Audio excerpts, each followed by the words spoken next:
प्यारे बच्चों, online video के माध्यम से आप सभी समस्त विषय पढ़ रहे हैं। बीपी ओझा इंटरमीडिएट कॉलेज रामदासपुर की तरफ से सभी कक्षाओं में वीडियो अपलोड किए जा रहे हैं और आप सभी से अपेक्षा है कि आप सभी मन लगा के पढ़ेंगे। मैं कक्षा 8 हिंदी यानी 8वीं क्लास का हिंदी विषय लेकर उपस्थित हुआ हूं और मैं कक्षा 8 के बच्चों का ध्यान पाठ 2 अपराजिता इस पाठ पर केंद्रित करना चाहता हूं। 3 पैराग्राफ मैंने पढ़ाया था, उस पर चर्चा हुई थी। अब आइए अगले पैराग्राफ की ओर चलते हैं। इसके पहले मैं बता देना चाहूँगा कि एक विकलांग यानी दिव्यांग लड़की की कहानी है ये। इसके पहले पैराग्राफ में इस बालिका के साहस और इस बालिका के बौद्धिक क्षमता को लेकर आकलन किया गया है। यहाँ तक कि जो उनकी सहायिका हैं, उस बालिका की सहायिका ने ये जिज्ञासा जाहिर की कि मैं इस लड़की की कहानी अगर उस लड़के को बताऊं, जो लड़का एक ट्रेन के हादसे में अपना हाथ गंवा चुका था। वह अपने आप को बहुत ही कमज़ोर समझने लगा था, उसने अपना साहस खो दिया था। उसको समझाने के लिए मैं इसकी कहानी बताऊं। तो आगे पैराग्राफ में आप देखेंगे, मैडम आप लखनऊ जाते ही क्या मुझे ड्रग रिसर्च इंस्टीट्यूट से पूछकर यह बताएंगी कि क्या वहां आने पर मेरे विषय माइक्रोबायोलॉजी से संबंधित कुछ सामग्री मिल सकेगी।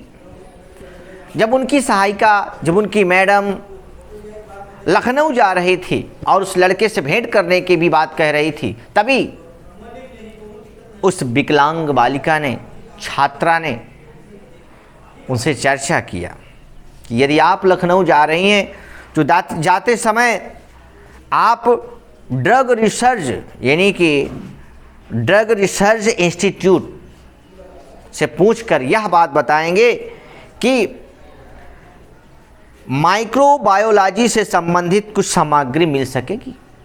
उस संस्थान में जाकर आप हमें सूचित करेंगे कि माइक्रोबायोलॉजी से संबंधित कुछ सामग्री हमें मिल पाएगी जिससे मैं भी रिसर्च कर सकूं।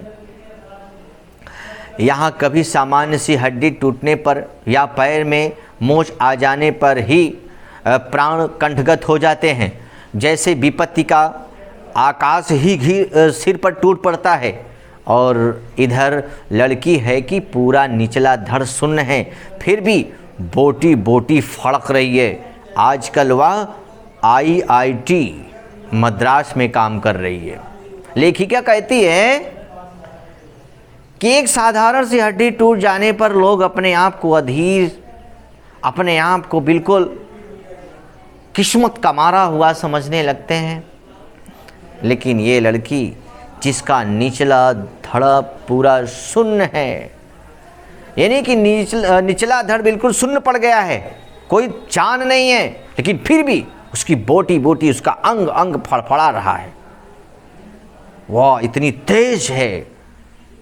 जबकि आजकल वह IIT मद्रास में अपने कार्य को कर रही है। इसने भी बताया लेखिका ने।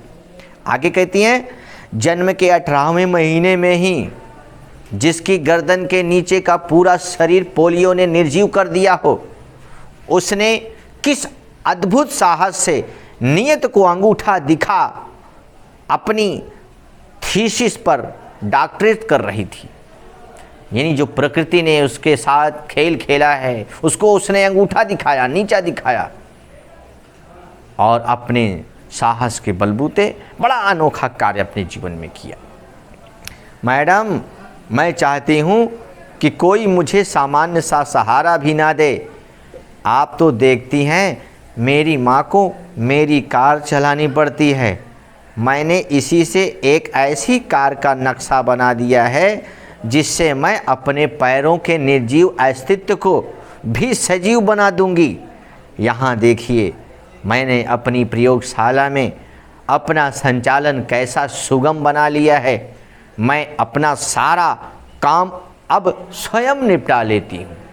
उसने उस मैडम से कहा, उस विकलांग लड़की ने उस मैडम से कहा कि मैं किसी का सहारा नहीं लेना चाहती हूँ, क्योंकि जब मैं कहीं जाती हूँ तो मेरी माँ कार चलाती हैं, मैं उनका सहारा लेती हूँ, मुझे अच्छा नहीं लगता। और मैं अपने बौद्धिक क्षमता के आधार पर एक ऐसी कार का निर्माण कर रही हूँ ताकि मुझे सुगमता मिले, सरलता मिले उसको चलाने में। यहाँ तक कि उसने यह भी उदाहरण दिया कि जहाँ मैं रहकर पढ़ती हूँ, जहाँ मैं रहकर सारे कार्य को अंजाम देती हूँ, वहाँ मैंने सभी चीज़ों को इतना दुरुस्त, इतना सुव्यवस्थित कर दिया है कि बड़ी आसानी से सारी चीज़ें मुझे मिल जाती हैं, ज़्यादा भाग दौड़ नहीं करनी पड़ती है।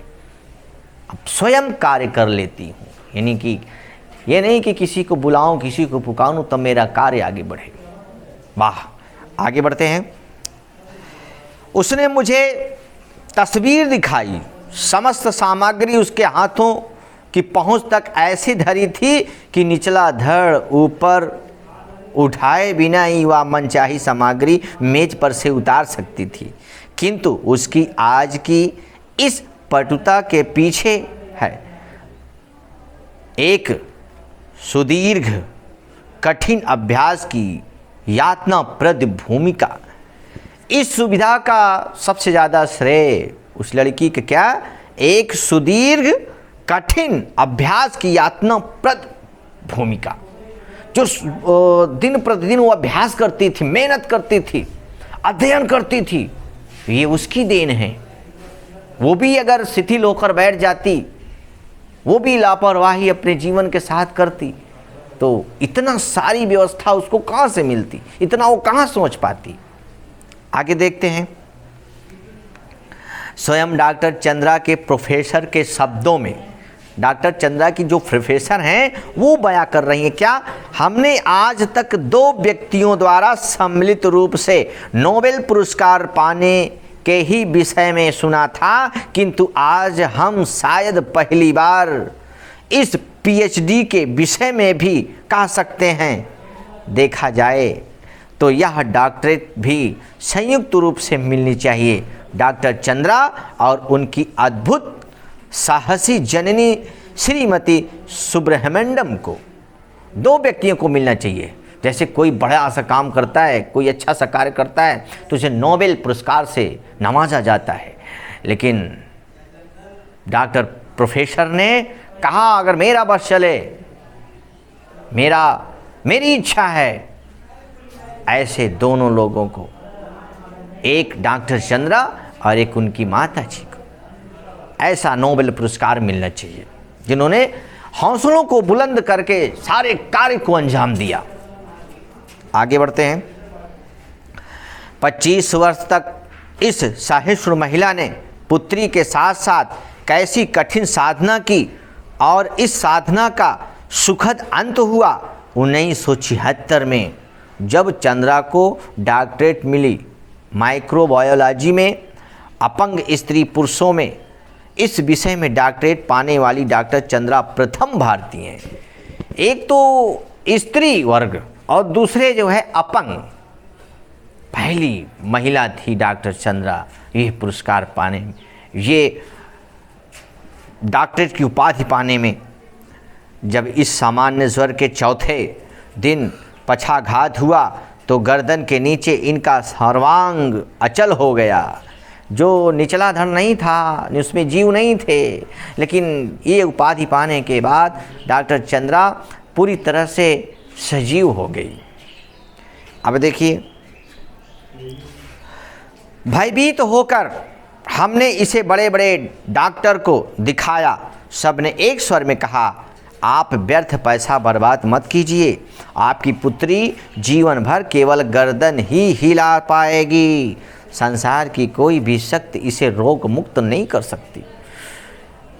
डॉक्टर